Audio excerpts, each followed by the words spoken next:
Welcome to Women Behind the Camera Part 2. So I'm a woman behind the camera and I have made a bunch of films, from one about zombies to one about... Wait. I'm reading my script from last semester. This isn't Women Behind the Camera, this is African American cinema. It's okay, I can fix it in post. Speaking of post-production, let's talk about Joy McMillan, who is an African-American editor. Joy McMillan went to Florida State University where she studied film. She started her career in film as a production designer. Her first roles were two shorts that she did in 2003, one titled My Josephine, which takes place post 9/11. Two characters who are Middle Eastern work the night shift at a laundromat. The other one she worked on is called Little Brown Boy, where a young black boy is being tried as an adult for the death of some kids. Both films have very simple production design, and it's not really anything that stands outside of the box. They both talk about racial injustice and finding peace in the little moments.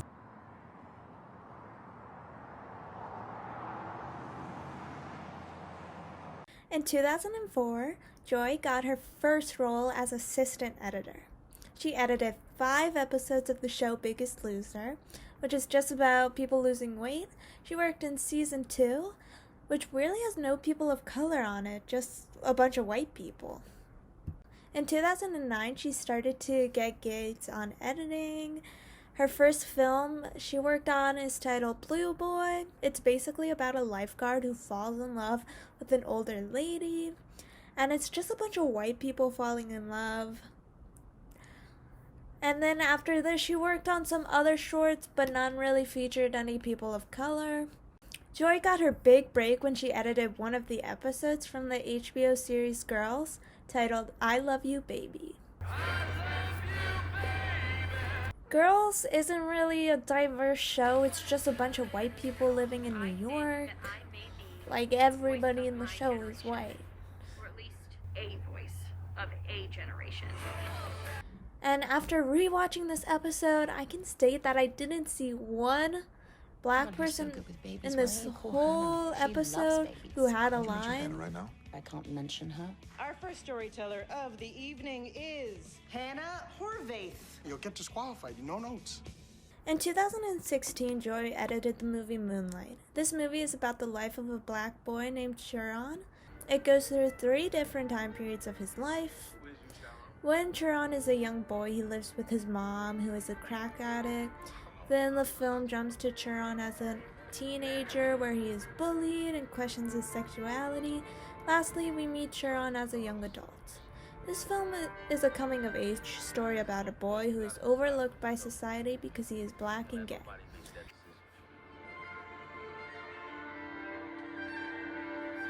gonna tell him why the other boys kick his ass all the time? What's wrong? Her editing in this movie is amazing. It goes unnoticed by the normal eye. She picked the clips that best tell Chiron's story.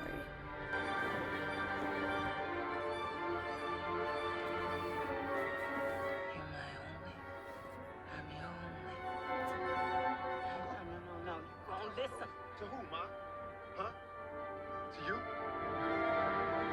Who is you, man? I ain't seen you in like a decade. It's not what I expected. What did you expect?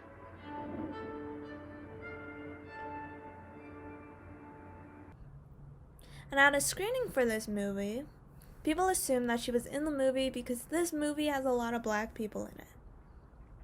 However, she told them that she worked on the movie, and then everybody assumed she was a costume designer. And when she said she was an editor, everybody was shook. There's not a lot of black women who edit. Can you name one? This movie won Joy her first Oscar.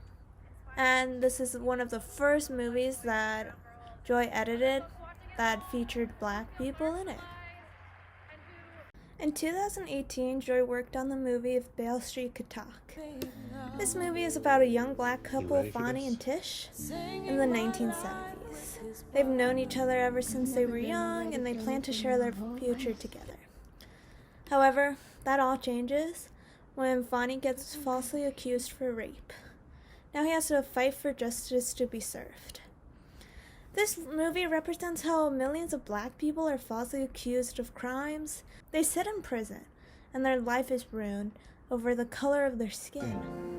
She edited the movie as if it was going to start out as a happy, romantic story. Then it cuts to the main character in prison. She uses a lot of close-ups in her editing. And all the characters act happy, but with the close-ups you can tell that they're actually really sad. Was born of sin. That child is your grandchild. What difference does it make how it gets here? Unbow your head, sister. We've known Fonnie all his life. He's about to pay for something he didn't do. These are our children, and we gotta set them free. Remember, love is what brought you here. And if you trusted love this far, don't panic now. Trust it all the way. Just remember, be home soon. Joy has a few different things that she's editing that are yet to come out. Very excited. One that's really different from other movies is a movie called Zola. And it's based on a true story that was told on Twitter. And it's basically about this girl, Zola, who befriends a sex worker named Stephanie.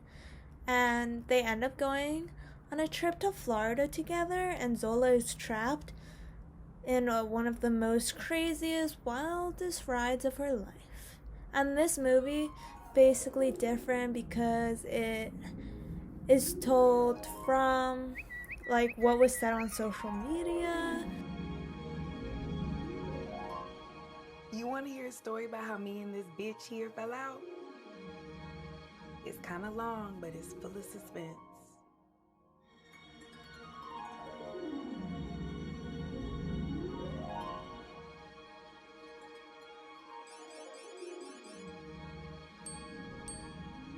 Another movie that she is working on is the Lion King prequel, which is set to be released in 2021. Joy did not edit the first movies, but she's editing the next one. And this movie is about animals, and it has a lot of black actors in it. However, the original Lion King was kind of racist. Disney started out making movies that would represent each continent. For China, they got Mulan. For Europe, they got Snow White, Cinderella. And for Africa, they got The Lion King. Africa is represented only by animals, not even by the people. It is as if Disney only saw Africans as animals. Hopefully this new prequel is different. Maybe it will have humans in the movie. But they're still in pre-production, so nothing has really been released yet. So I guess we'll just have to wait till it comes out. Joy has worked on many films. A few starring black people and a lot starring white people. However, it makes sense that she's worked on all these films with white people. It was a way to get her name out there. And so many people have done that. Like Hattie McDaniels. She played the stereotypical role of the mammy, and she won an Oscar. And Joy is doing the same. She's getting her name out there. And if she didn't do these films with white people, then she would have never worked on movies like Moonlight. And nobody would know who she was. Also, Joy is just the editor. She has no choice over casting. She has no choice over the script. She can't choose anything. She just chooses what order the movie should be in, what clips to pick. She's just the editor. And her work reflects the untold stories of this time period, because not many movies with black people have been told yet. So she is getting their story out there. I hope you enjoyed my video. Catch you on the flip side.